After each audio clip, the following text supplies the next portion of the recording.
Very good morning to all of you.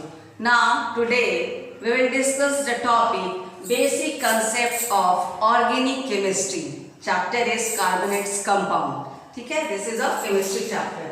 Now, first you must know what is organic chemistry. Organic chemistry होता क्या है? Organic chemistry is the study of the structure, properties, composition, reactions and preparation of carbon containing compounds. Carbon containing compound के बारे में जानना, उसी को क्या कहा जाता है? Organic chemistry. So this is the basic. Carbon का जो कंपाउंड बनता है, उसका जो बेसिक है, क्यों ऐसा बनता है, उसके बारे में आज हम लोग जानेंगे। आप देखोगे कार्बन का कंपाउंड इतना ज्यादा होता है कि उसका पूरा एक अलग पोर्शन ही हो गया। एक इनऑर्गेनिक केमिस्ट्री होता है, फिजिकल केमिस्ट्री होता है, one is organic chemistry. Organic chemistry में क्या होता है? कार्बन का कंपाउंड ही पूरा भरा रहता है। ठीक है, तो क्या कारण है कि कार्बन इतना सारा कंपाउंड का फॉर्मेशन करता है? उसके लिए सबसे पहले आपको जानना होगा कार्बन के बारे में। कार्बन में क्या ऐसा क्वालिटी है, क्या ऐसा यूनिक प्रॉपर्टी कि इतना सारा कंपाउंड का फॉर्मेशन होता है? So first of all you must know about carbon, general information of carbon. Now you all know what is carbon.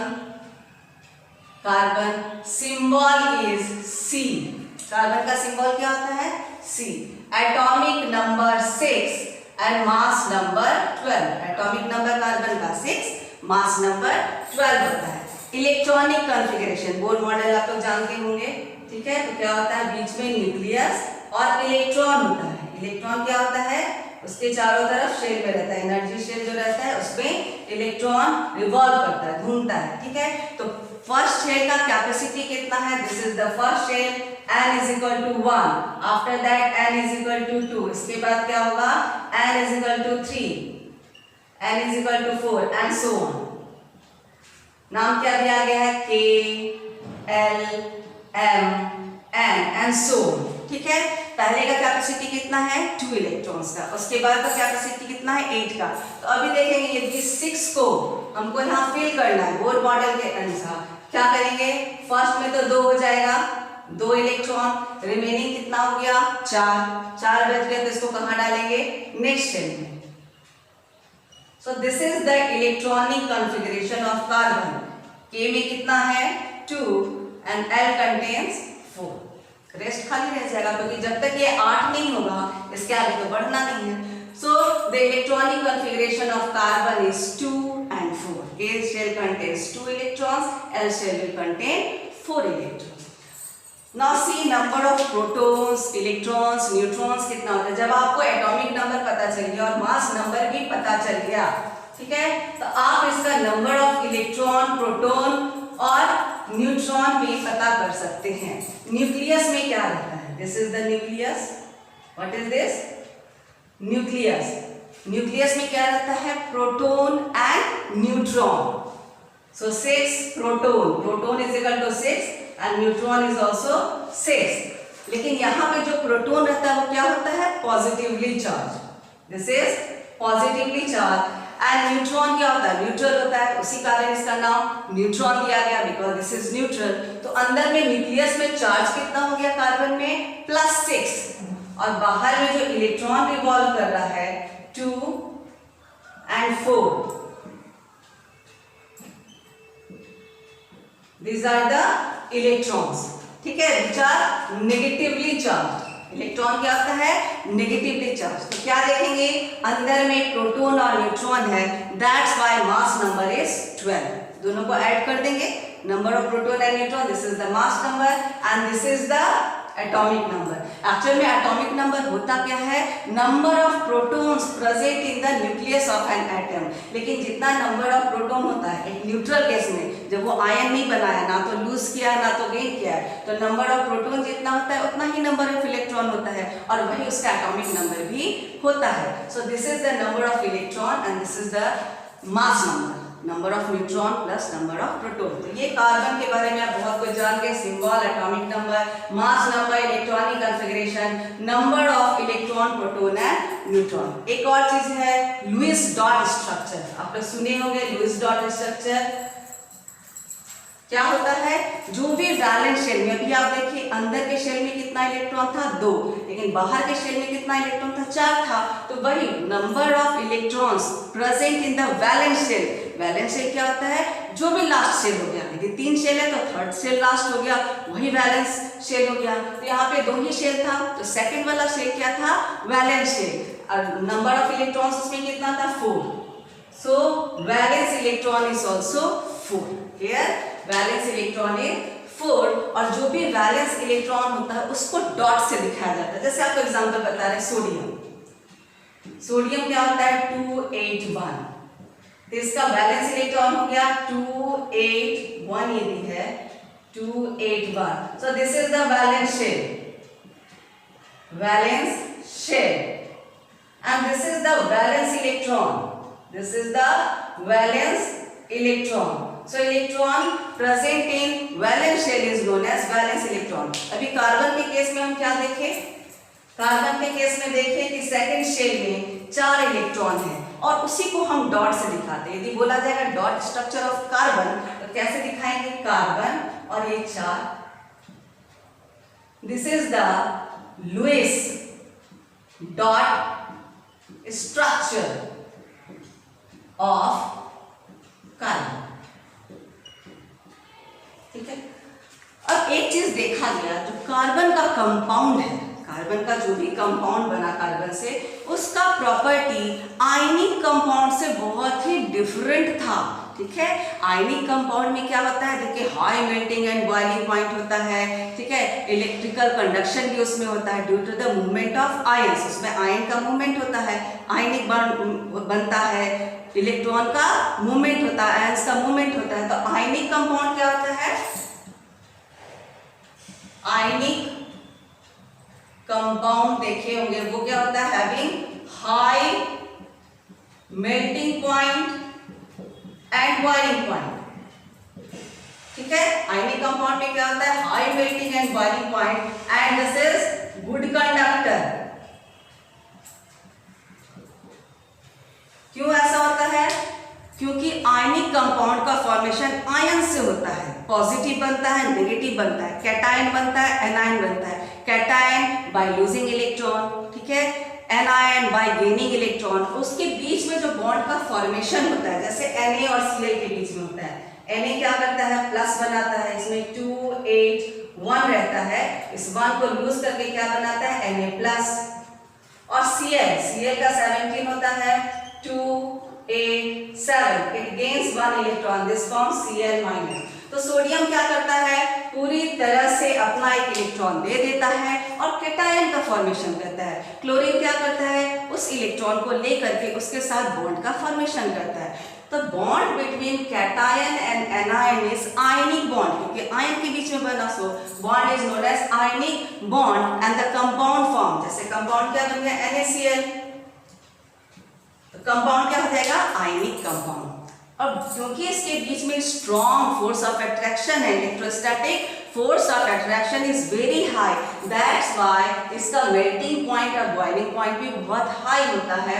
And this is also good conductor, not in solid state, good conductor होता है लेकिन in aqueous state, aqueous मतलब जब उसको पानी में डालेंगे तब वो आयन टूटता है, या फिर इन मॉल्टेड स्टेट, यदि उसको गर्म करते हैं और टूट जाता है, then it is good conductor. ठीक है, लेकिन देखा गया कि कार्बन का जो कंपाउंड है उसका ना तो मेल्टिंग पॉइंट बॉइलिंग पॉइंट उतना हाई है in comparison to ionic compound, और ना ही वो गुड कंडक्टर है, that is poor conductor of electricity. तो आखिर कारण क्या है कि कार्बन का जो कंपाउंड है, कार्बन के कंपाउंड का जो प्रॉपर्टीज है, कैरेक्टरिस्टिक्स है, वो आयनिक से डिफरेंट क्यों है। अब पहले तो ये देखेंगे कि कार्बन क्या आयनिक कंपाउंड बनाता है। तो यदि कार्बन आयनिक कंपाउंड बनाएगा तो कितना होता है, इसमें 6 हो रहा है, 12 है, यहाँ पे क्या है, पहले शेल में 2 इलेक्ट्रॉन्स, आफ्टर दैट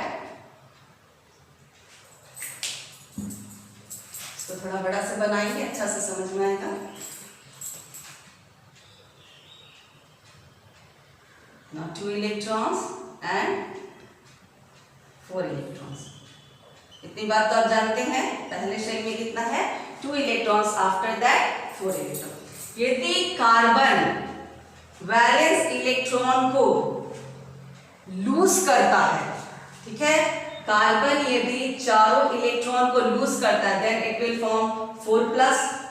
जैसे Na के केस में हम देखे थे एक इलेक्ट्रॉन रिमूव किए थे तो Na+ बना था, तो इसमें यदि चारों को रिमूव करेंगे तो क्या बनेगा 4+, और 4+ यदि हो जाता है, चारों निकल जाता है तो ड्यूप्लेट हो जाएगा 2 इलेक्ट्रॉन, तो ये स्टेबल हो जाएगा। दूसरा केस क्या है, यदि ये 4 इलेक्ट्रॉन ले लेता है, इफ इट टेक्स 4 इलेक्ट्रॉन तो 8 हो जाएगा, सेकंड शेल हो जाएगा कंप्लीट, ठीक है। तो क्या होता है, क्या ये C4+ बनाता है या C4- बनाता है?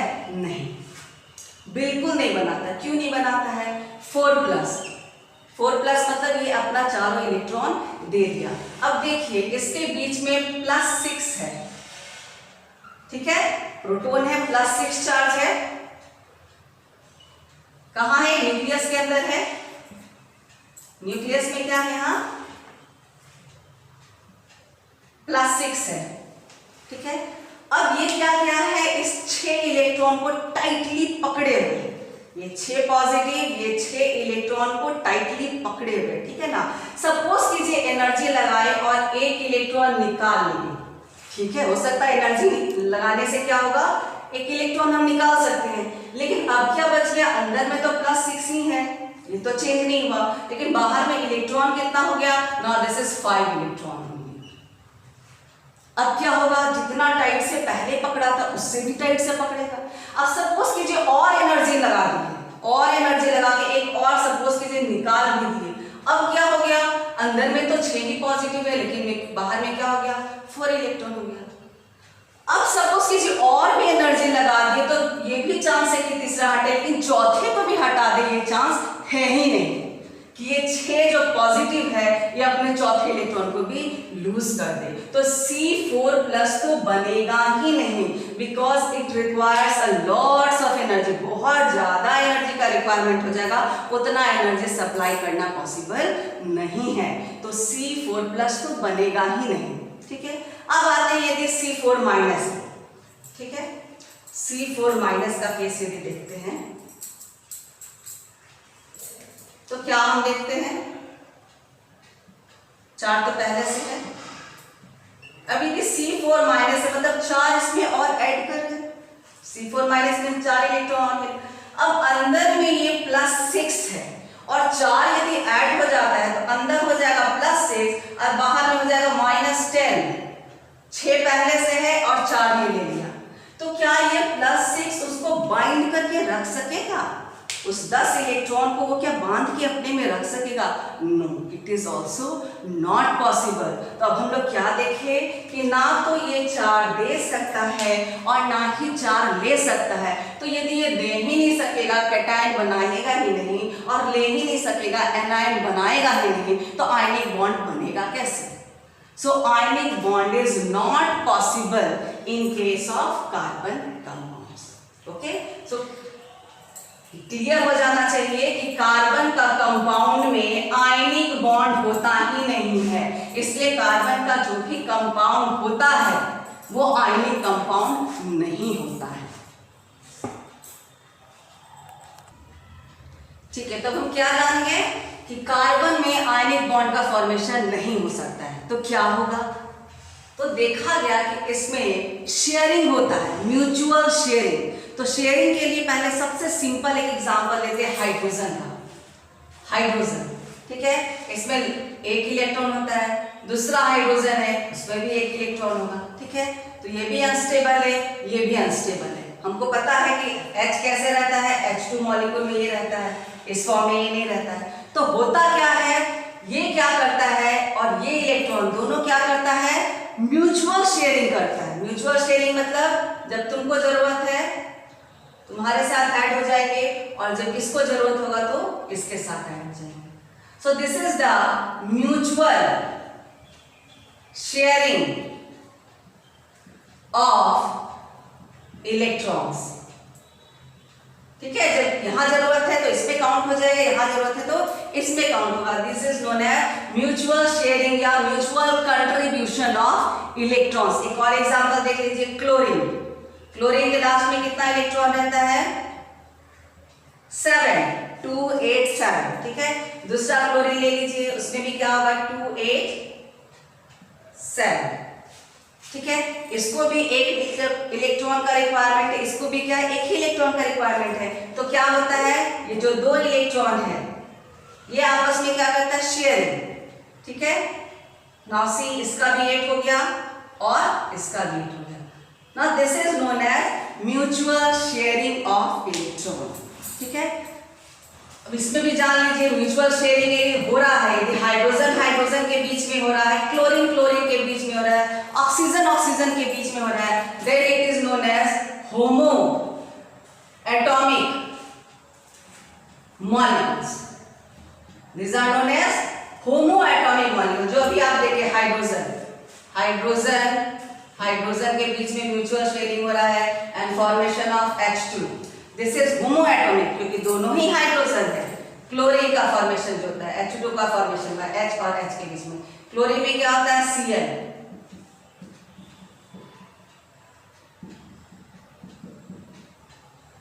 this is it formation of Cl bond।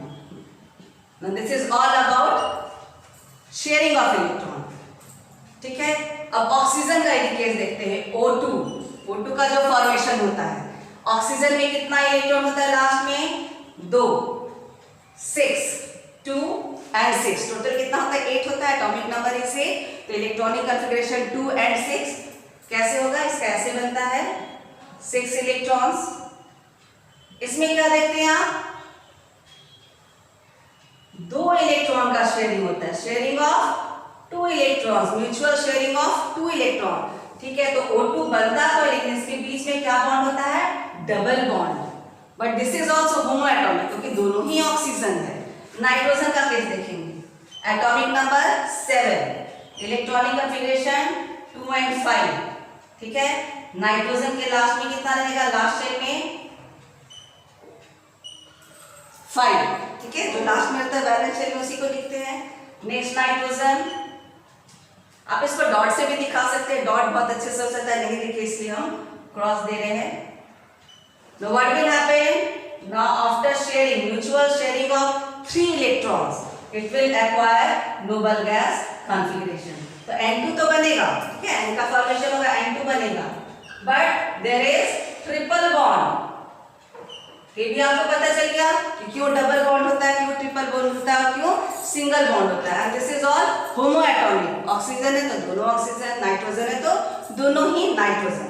अब एक चीज आप ध्यान रखेंगे, जो इलेक्ट्रॉन शेयरिंग में पार्टिसिपेट कर रहा है उसको बोला जाता है sharing pair of electron, sharing pair of electrons या फिर शेयरिंग और बॉन्ड पेयर ऑफ इलेक्ट्रॉन्स, क्योंकि बॉन्ड फॉर्मेशन हो रहा है उससे शेयरिंग हो रहा है, इसलिए उसको शेयरिंग पेयर ऑफ इलेक्ट्रॉन्स भी कहते हैं और बॉन्ड पेयर ऑफ इलेक्ट्रॉन्स भी कहते हैं। लेकिन यहाँ पे देखिए ये दोनों ये शेयरिंग में इन्वॉल्व हो रहा है, नहीं। यहाँ पे इसको देखिए, इसका 3 पेयर देखिए, क्या हो रहा है, शेयरिंग में इन्वॉल्व नहीं हो रहा है, बॉन्ड फॉर्मेशन में इन्वॉल्व नहीं हो रहा है। So this electrons are known as lone pair of electron, lone pair of electrons. अब ये तो बात हो गई होमोएटॉमिक मॉलिक्यूल्स का। अब थोड़ा देख लीजिए हेटेरोएटॉमिक मॉलिक्यूल में। हेटेरोएटॉमिक मॉलिक्यूल्स मतलब हो गया कि आपका एक ही एलिमेंट नहीं रहेगा, ठीक है। हेटेरोएटॉमिक,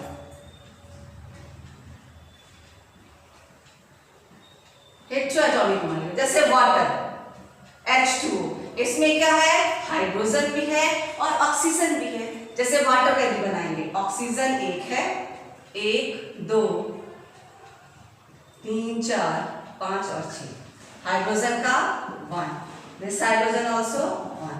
व्हाट विल हैपन, इसका ड्यूप्लेट कंप्लीट हो गया, इसका भी ड्यूप्लेट हो गया, इसका खुद का 6 है और यहां से 2,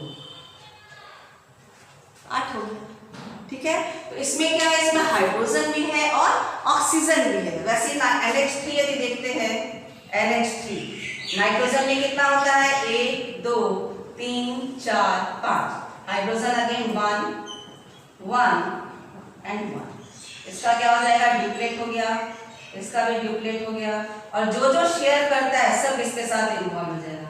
नाउ दिस इज अगेन 8। तो ये क्या है, इसमें नाइट्रोजन भी है और हाइड्रोजन भी है, इसमें हाइड्रोजन है और ऑक्सीजन भी है। So these are the examples of heteroatomic molecules. अब देखिए यदि इस तरह से शेयरिंग से कार्बन का कंपाउंड बनेगा तो क्या हो जाएगा, उसके बीच में कोवैलेंट बॉन्ड का फॉर्मेशन हुआ। इसका मतलब जैसे कार्बन 6 है, ठीक है, तो लास्ट में 4 इलेक्ट्रॉन है। सपोज कीजिए कार्बन का डॉट स्ट्रक्चर आपको बताए थे इस तरह से। अब हाइड्रोजन इसके साथ यदि अटैच होना चाह रहा है, हाइड्रोजन, तो क्योंकि हाइड्रोजन के पास एक ही इलेक्ट्रॉन है और यहाँ पे 4 इलेक्ट्रॉन आपको दिख रहा है, तो कितना हाइड्रोजन चाहिए, 4 हाइड्रोजन चाहिए। सबके पास एक एक इलेक्ट्रॉन है। This is the electron of hydrogen. Cross जो दिखा है वो हाइड्रोजन का इलेक्ट्रॉन है, ये 4 किसका है, कार्बन का इलेक्ट्रॉन है। अब क्या होता है, म्यूचुअल शेयरिंग। म्यूचुअल शेयरिंग, यहाँ पे 2 हो गया, यहाँ पे भी 2 हो गया, यहाँ पे भी 2 हो गया, और जो जो शेयर किया सब कार्बन के साथ इन्वॉल्व हो जाएगा। So this will become 8।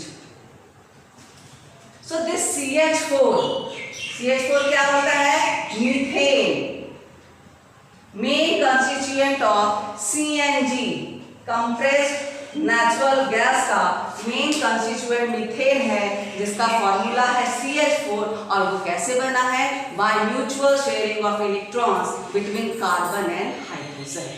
तो होता क्या है, कार्बन में हम लोग देखें कि कोवैलेंट बॉन्ड का फॉर्मेशन होता है। जो भी म्यूचुअल शेयरिंग से बनता है उसको क्या बताया आपको, ये होता है covalent bond form is covalent by mutual sharing of electrons and compound is known as covalent compound। compound को क्या कहा जाता है, covalent compound। तो कार्बन से जितना भी कंपाउंड बनता है वो क्या रहता है, जनरली कोवैलेंट कंपाउंड ही होता है, ठीक है। अब कार्बन का इतना सारा कंपाउंड कैसे बनता है, ये तो आपको सबसे सिंपल जो था कार्बन हाइड्रोजन हाइड्रोकार्बन का जो सबसे सिंपल था मीथेन, वो आपको बताएं। अब कारण क्या है कि ये इतना सारा कंपाउंड का फॉर्मेशन करता है। So what is the versatile nature of carbon, या बोलिए what is the unique nature, क्या यूनिक बिहेवियर है कार्बन का जिसके कारण ये इतने सारे कंपाउंड का फॉर्मेशन करता है। तो पहला तो है इसका मेन पॉइंट टेट्रावैलेंसी। वैलेंसी, ये बहुत ही इंपॉर्टेंट क्वेश्चन है, वर्सटाइल नेचर ऑफ कार्बन और what is the unique property of carbon, क्या ऐसा प्रॉपर्टी है जिसके कारण वो इतने सारे कंपाउंड का फॉर्मेशन करता है। तो पहला पॉइंट है टेट्रावैलेंसी। टेट्रा मींस 4, वैलेंसी मतलब वैलेंसी, जो लास्ट इलेक्ट्रॉन में रहता है, लास्ट शेल में रहता है, उसको वैलेंसी कहते हैं। तो यदि 4 रहता है, अभी आपको दिखा है कार्बन के साथ क्या बनाए थे, 4 हाइड्रोजन। अब हाइड्रोजन की जगह और भी बहुत कुछ रखा जा सकता है, सल्फर रख सकते हैं, आयोडीन रख सकते हैं, क्लोरीन रख सकते हैं, फ्लोरीन रख सकते हैं, ऑक्सीजन रहता है, नाइट्रोजन रहता है, और सबके साथ ये कोवैलेंट कंपाउंड का फॉर्मेशन करता है, ठीक है। जैसे आप यदि एक कार्बन हटा देंगे, मीथेन था, Cl लगा देंगे तो वो जगह क्लोरोमीथेन, 2 कार्बन हटा देंगे, डाइक्लोरोमीथेन, 3 हटा देंगे, ट्राइक्लोरोमीथेन, चौथा हटा देंगे, टेट्राक्लोरोमीथेन या कार्बन टेट्राक्लोराइड। यदि आप क्लोरीन हटा देंगे, 2 में फ्लोरीन लगा देंगे, क्लोरोफ्लोरोकार्बन, ठीक है। इस तरह से आप रिमूव कर सकते हैं और दूसरे ग्रुप को भी जोड़ सकते हैं, दूसरा जो एलिमेंट है वो भी जुड़ता है, और इस तरह से इतना सारा कंपाउंड का फॉर्मेशन होता है। लेकिन एक चीज ध्यान रखेंगे, यदि कार्बन और हाइड्रोजन है वो हाइड्रोकार्बन में आता है, उसका जो प्रॉपर्टी होगा, यदि ये सब ग्रुप को यहाँ अटैच करते हैं तो जो ग्रुप अटैच हो जाएगा, ठीक है, फिर इसका सारा प्रॉपर्टी चेंज हो जाएगा। जो ग्रुप अटैच होता है उसको बोलते हैं फंक्शनल ग्रुप, ठीक है, इसको क्या कहेंगे, फंक्शनल ग्रुप।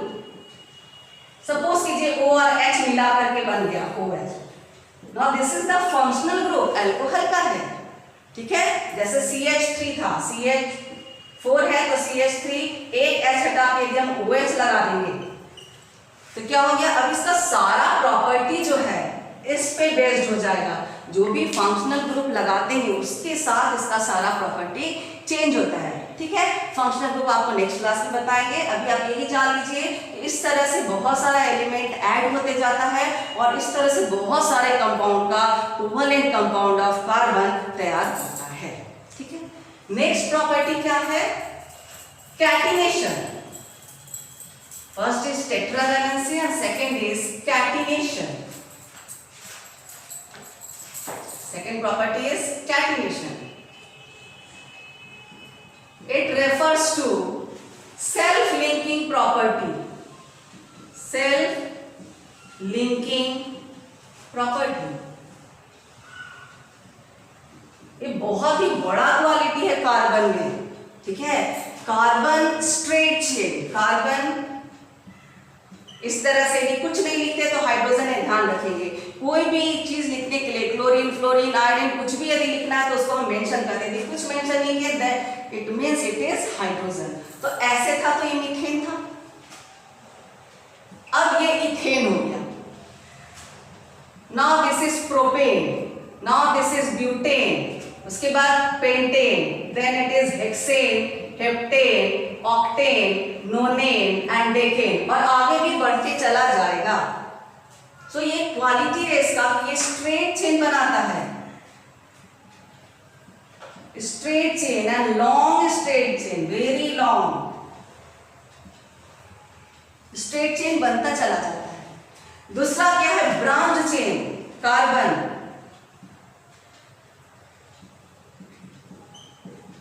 कार्बन का ब्रांच भी हो जाता है। ब्रांच चेन, यहां पे कार्बन बिठा दीजिए, फिर इसके साथ ऐड कर दीजिए। Now this is the branch form, कहीं भी कार्बन लगा दीजिए और इस तरह से ब्रांचिंग होते जाता है और जितना भी लगाते जाइए वो बनते जाएगा बड़ा सा स्ट्रक्चर, जायंट स्ट्रक्चर का फॉर्मेशन हो जाता है। तो क्या आप देखें, स्ट्रेट चेन बन रहा है, ब्रांच चेन बन रहा है, रिंग स्ट्रक्चर बन जाता है। कार्बन से क्या होता है? रिंग स्ट्रक्चर का फॉर्मेशन हो जाता है।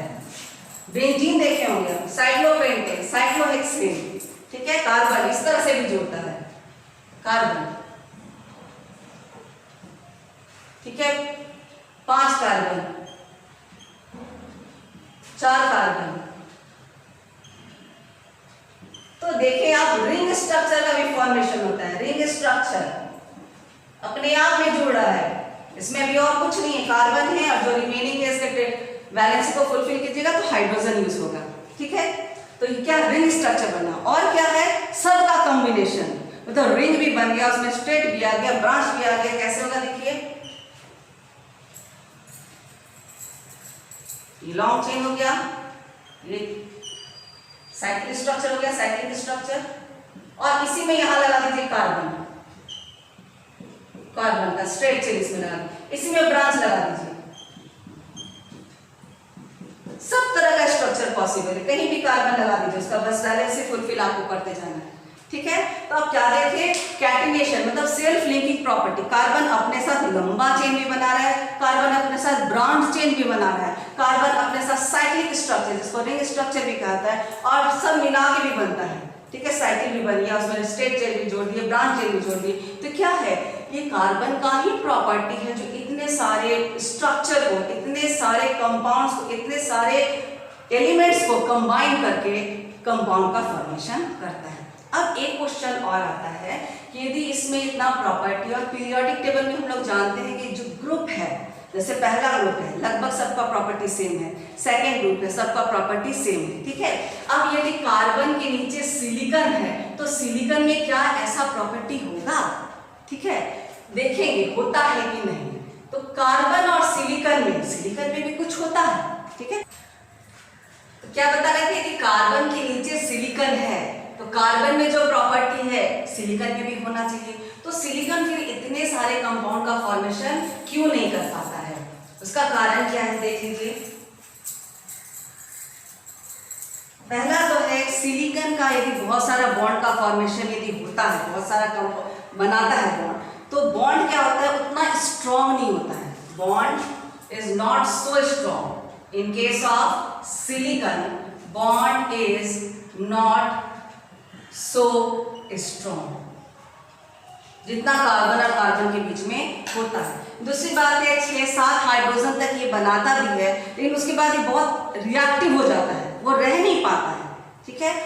दूसरा कारण क्या है कि सिलिकॉन का जो साइज है, size of silicon is greater than carbon. ये तो आपको पता ही, क्योंकि साइज ऐसे क्या होता है, इंक्रीज करता है। कार्बन ऊपर है, उसके बाद सिलिकॉन है। कार्बन का होता है 6, सिलिकॉन का होता है 14, ये होता है 2 4, ये होता है 2 8 4। नेचुरल इसमें कितना शेल रहता है, 2 शेल रहता है। यहाँ पे क्या रहता है, 3 शेल रहता है। तो साइज क्या हो गया सिलिकॉन का, कार्बन से बड़ा हो गया। तो अब क्या होता है, कार्बन में ये कैपेसिटी है कि कार्बन में यदि कोई शेयरिंग हो रहा है, शेयरिंग यदि यहाँ पे हो रहा है कार्बन के इलेक्ट्रॉन के साथ, तो इसका न्यूक्लियस साइज छोटा होने के कारण, कार्बन का साइज छोटा है, तो छोटा होने के कारण इसका न्यूक्लियस क्या करता है, उस शेयर्ड पेयर ऑफ इलेक्ट्रॉन को टाइट से पकड़ के रखता है। लेकिन सिलिकॉन का केस में क्या हम लोग देख रहे हैं, साइज थोड़ा सा बड़ा है, तो जितना टाइटली ये पकड़ के रखता है शेयर्ड पेयर ऑफ इलेक्ट्रॉन्स को, उतना टाइटली सिलिकॉन नहीं पकड़ता है। ठीक है। तो 2 कारण है। पहला, जो बॉन्ड का फॉर्मेशन सिलिकॉन में होता है वो उतना स्ट्रॉन्ग नहीं होता है, और दूसरा साइज ऑफ कार्बन, कार्बन का क्योंकि साइज बहुत छोटा है, तो ये इसको इतने सारे बॉन्ड को बनाने में, इतने सारे कंपाउंड को बनाने में इसका साइज बहुत ही हेल्पफुल हो जाता है, जो कि सिलिकॉन में नहीं हो पाता है। So this is all about basic concept of organic chemistry. कभी भी आप ऑर्गेनिक केमिस्ट्री पढ़ेंगे तो इस बेसिक चीज को यदि जान लेंगे तो आपको बहुत ही सुविधा होगी। Now for next topic, allotropes of carbon, must see my next video.